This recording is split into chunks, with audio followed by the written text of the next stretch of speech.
Hey guys, welcome to this tutorial of ethical hacking and penetration testing.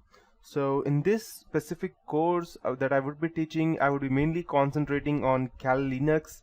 Besides, if you have some prerequisites like basic fundamentals of Linux, or if you know what programming is, or if you have at least done some basic programming stuff like C, or even better, the least easiest programming language that I think would be Python. So even if you have the basics in that, this would be much more easier for you. So before I start with any of this process, I'd like to ask one question: that what is ethical hacking? If you are talking about as to getting into someone's or invading someone's privacy, that is not called as ethical hacking. It's just hacking, and hacking can never be ethical.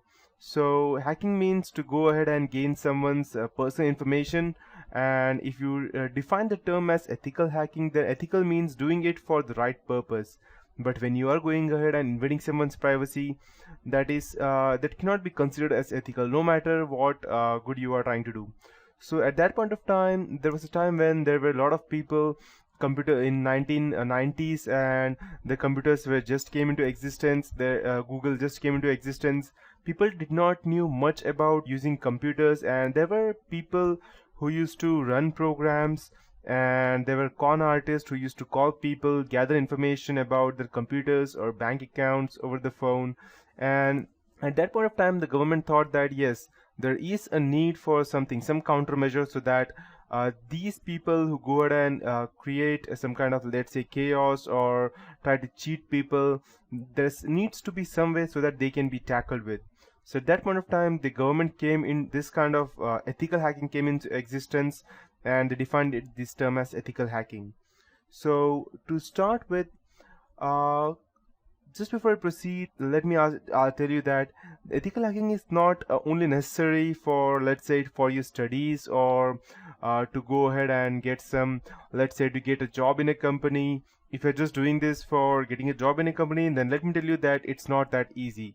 And even if by the time you see this course may become a bit outdated, because to be in process to gain information about ethical hacking, what I could do in this tutorial is that I can go ahead and give you the latest updates that I have, but this is as for today. And after 1 week, there may be new updates, there may be more zero-day vulnerabilities, and there may be more different kinds of trojans that I won't be able to secure you from now on. So, and just before I proceed, I would like to tell you that this is just for educational purpose only, and anything that would be used for doing malicious purpose, I don't take any responsibilities for that, or even my company. So to start with, yeah, that's how it is. So in this whole tutorial of ethical hacking and penetration testing, I would teach you what ethical hacking is, footprinting reconnaissance, that means gathering information from different places. Then we need to go and scan the networks, the IP addresses, the WHOIS, the domain names, and we need to go and get into systems. So getting into a system is far different from what we see in movies. It's not like we can just go ahead, and if you see some movies like, let's say, The Matrix, which was very famous, or if you go ahead and see the Hackers movie, or if you see any movie in which they show that okay, this guy is a hacker, so you can see them that they just go ahead, type some random stuff into computers or cell phones, and yes, it is hacked. But no, in reality, that is far away from different. It's not that interesting that you just go and get some terminals like this, the one I have on my screen, and you just go ahead and type in some stuff, and yes, you can go to hack. No, it does not work like that. You need to go ahead and gather information about your specific target, each and everything related, from his personal life to his background, what he did, to his history, what he did, to what he is current, what he likes, what he does not. Yes, because ethical hacking is a term which consists of gathering information and exploiting them on your target.